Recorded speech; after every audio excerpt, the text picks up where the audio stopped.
Shalom, shalom, peuple de Dieu, shalom.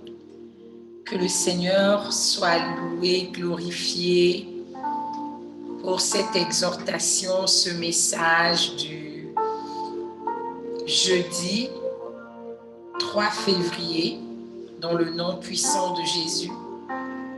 Un shalom, shalom, shalom, un puissant shalom de Maman Uniel, de prières de femmes et de pierres vivantes, qui est encore heureuse de vous retrouver ce soir dans le nom puissant de Jésus ou ce matin, dépendamment de là où on se trouve. Moi, je suis très très tard, déjà dans la journée du jeudi, en début de journée du jeudi, et je suis contente de vous retrouver et je vous livre le shalom de paix, de grâce, d'amour des mamans de prière de femmes, mais aussi de pierres vivantes du côté du Gabon, et que la paix de l'Éternel soit toujours notre partage. J'espère qu'on a tous été glorieusement bénis par la prière de consécration du mois de février que nous venons d'achever dans le nom puissant de Jésus. Alors, quel est le message de ce jeudi? Le message de ce jeudi s'intitule « Le fruit de ta parole ». Le fruit de ta parole. Gloire soit rendue à Dieu. Amen, amen, amen. Et donc, le fruit de ta parole aujourd'hui nous conduisons dans une dimension où nous devons réaliser que tout ce que nous disons est un fruit. Mais quelle est la semence de ce fruit? C'est un fruit dans le sens où, lorsque nous parlons, nous produisons quelque chose dans l'atmosphère. Nous produisons quelque chose dans les vies. Nous produisons quelque chose autour de nous. Donc, lorsque nous ouvrons notre bouche, nous l'ouvrons et nous devons avoir conscience que nous relâchons quelque chose dans l'atmosphère. Alors, qu'est-ce que nous relâchons quand nous parlons? C'est très important que nous en ayons conscience. Nous pouvons relâcher diversité de choses. Nous pouvons relâcher la joie. Nous pouvons relâcher l'amertume. Nous pouvons relâcher la tristesse. Nous pouvons relâcher le sarcasme. Nous pouvons relâcher des malédictions. Nous pouvons relâcher des bénédictions. Nous pouvons relâcher toutes sortes de choses. Et donc, c'est pourquoi la parole de Dieu nous dit « La vie et la mort sont au pouvoir de la langue ». Donc, pour nous montrer à quel point ce petit organe qu'est la langue que nous utilisons pour communiquer, pour proférer, pour dire, pour tenir des paroles, des propos, des messages, pour avoir une communication avec le monde, avec l'atmosphère et les autres, est un organe puissant, mais est un outil surtout redoutable. Donc, lorsque nous parlons, même si nos paroles s'adressent naturellement à des êtres vivants ou limite à des animaux, en réalité, nous communiquons quelque chose à l'atmosphère. Nous communiquons quelque chose à l'environnement. Nous communiquons un message que nous relâchons dans la création. Et la création ne perd rien. Donc, c'est une autre dimension que nous devons réaliser. Chaque fois que nous parlons, nous relâchons quelque chose dans la création qui nous revient ou qui impacte directement les personnes autour de nous ou les personnes à qui ces paroles ont été adressées. C'est pourquoi les personnes mal intentionnées, les agents du monde des ténèbres, profèrent constamment des malédictions. parce qu'elles relâchent, ces personnes relâchent un fruit, relâchent une parole, relâchent une semence dans la création. Et je répète, rien ne se perd dans la création. Donc, les paroles qui ont été relâchées auront nécessairement un effet sur nous, sur notre environnement, sur les personnes à qui elles ont été adressées. Rien ne se perd dans la création. Tout ce que nous disons produit un résultat dans la création. Donc, quel est le fruit de ta parole? Quel est le fruit? Qu'est-ce que tu sèmes quand tu parles? Qu'est-ce que tu distribues dans l'atmosphère quand tu parles? Qu'est-ce que tu relâches dans la création? Qu'est-ce que tu reviens? Qu'est-ce qui te revient, pardon? Ou qu'est-ce que tu fais qui impacte les autres? Donc, nous allons lire une portion de la parole de Dieu. Que le nom du Seigneur soit glorifié. Nous lisons dans Colossiens, chapitre 4, versets 5 à 6. Conduisez-vous avec sagesse envers les gens de l'extérieur et rachetez le temps. Que votre parole soit toujours pleine de grâce et assaisonnée de sel, afin que vous sachiez comment il faut répondre à chacun. Je reprends dans le nom puissant de Jésus. Conduisez-vous avec sagesse envers les gens de l'extérieur. Rachetez le temps. Que votre parole soit toujours pleine de grâce et assaisonnée de sel, afin que vous sachiez comment il faut répondre à chacun. Ces deux versets sont très puissants. Il commence par « conduisez-vous avec sagesse ». Ça veut dire que celui qui utilise la parole, celui qui s'en sert, celui qui la libère, celui qui utilise sa langue doit user de sagesse. La parole requiert de la sagesse. La communication requiert de la sagesse. Parler est un exercice de sagesse. On ne parle pas à tort et à travers, même pour les choses simples de la vie, comme nous adresser à nos enfants, à nos époux, à nos frères, à nos sœurs, à nos voisins, à nos collègues. Prenons conscience que parler est un exercice qui exige de la sagesse. Et on nous dit, envers les gens de l'extérieur. Les gens de l'extérieur, ça peut être des étrangers, mais ça peut aussi être des gens de nos maisons. Parce que tout ce qui est extérieur à nous, en fait.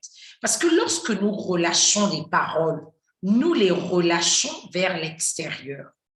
Ce qui pollue, ce n'est pas ce qui rentre toujours, mais c'est ce qu'on extériorise. Parce que lorsqu'on extériorise, il y a un effet d'impulsion.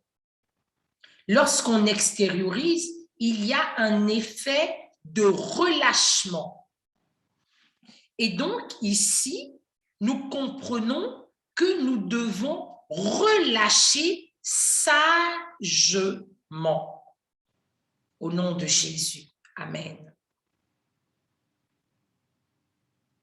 Merci. Et donc, on nous dit après que votre et racheter le temps, pardon, et racheter le temps. Ça veut dire que parler nous permet de gagner, de bénir, d'impacter, de façonner les circonstances dans le temps. Les bénédictions que nous relâchons à nos enfants aujourd'hui, nous rachetons le temps par anticipation. Lorsque nous bénissons nos enfants alors qu'ils sont petits, nous rachetons le temps par anticipation lorsqu'ils grandiront. Lorsque nous relâchons des paroles de bénédiction sur nos époux et épouses, nous rachetons le temps sur l'avenir de cette union, de nos mariages. Lorsque nous relâchons des paroles sur nos familles, sur nos vies, dans nos mariages, dans nos activités quotidiennes, avec nos frères, nos sœurs, les voisins, nous semons quelque chose qui ou nous impactera négativement avec le temps ou nous rachètera bénéfiquement dans quelques années, dans quelques mois, dans quelques jours, dans quelques semaines. Racheter le temps ici, c'est pour dire ce que tu libères comme parole aujourd'hui peut et lorsque c'est bénéfique, te fait gagner par anticipation des choses à venir. Mais à contrario, lorsque nous relâchons des paroles négatives, malheureusement, nous ne rachetons pas le temps, mais nous impactons négativement le temps qui nous rattrape. Alors, lorsque nous libérons des paroles négatives, le temps nous rattrape de la manière la plus triste, la plus dramatique parfois et chaotique. Mais lorsque nous libérons des paroles de sagesse, des paroles mesurées, des paroles de bénédiction, nous rachetons le temps, c'est-à-dire nous agissons dans l'atmosphère par anticipation. Et nous continuons dans toujours la même parole qui dit que votre parole soit toujours pleine de grâce. Nous pouvons avoir une parole pleine de grâce, même lorsque nous sommes contrariés. Et parfois, si nous nous rendons compte que nous ne pourrons pas nous contrôler face à une situation qui nous met hors de nous, le silence est aussi une parole. Le silence, c'est la parole de l'abstention. Le silence, c'est la parole de la retenue. Le silence, c'est éviter d'impacter négativement notre avenir. Mais c'est aussi racheter le temps parce que si nous aurions ouvert la bouche, nous aurions agi de manière insensée. Donc, le silence est aussi une communication de retenue, une communication d'abstention. Et donc, on dit que votre parole soit toujours pleine de grâce. Comment nous adressons-nous aux autres? Lorsqu'on nous voit arriver quelque part, lorsque nous prenons la parole, quelle est l'attitude des personnes? Appréhendent-elles? Sont-elles apeurées? Sont-elles terrifiées? Se disent-elles, qu'est-ce qu'elle dira encore? Qu'est-ce que tu sèmes dans ton entourage? Qu'est-ce que nous semons dans notre environnement? Ayons des paroles pleines de grâce, des paroles plaisantes. Il ne s'agit pas ici de plaire pour la complaisance ou pour la manipulation ou pour être dans le mensonge, mais ayons des paroles pleines de grâce. Ce sont des paroles de vie. Que ta parole apporte la vie et non la mort. Que ta parole apporte la bénédiction et non la malédiction. Que ta parole ouvre des portes de bénédiction et non les ferme. Que ta parole soit une semence continuelle de paix, de shalom, de grâce, de bénédiction. Et assaisonnée de sel. Le sel, c'est ce qui donne la saveur aux aliments.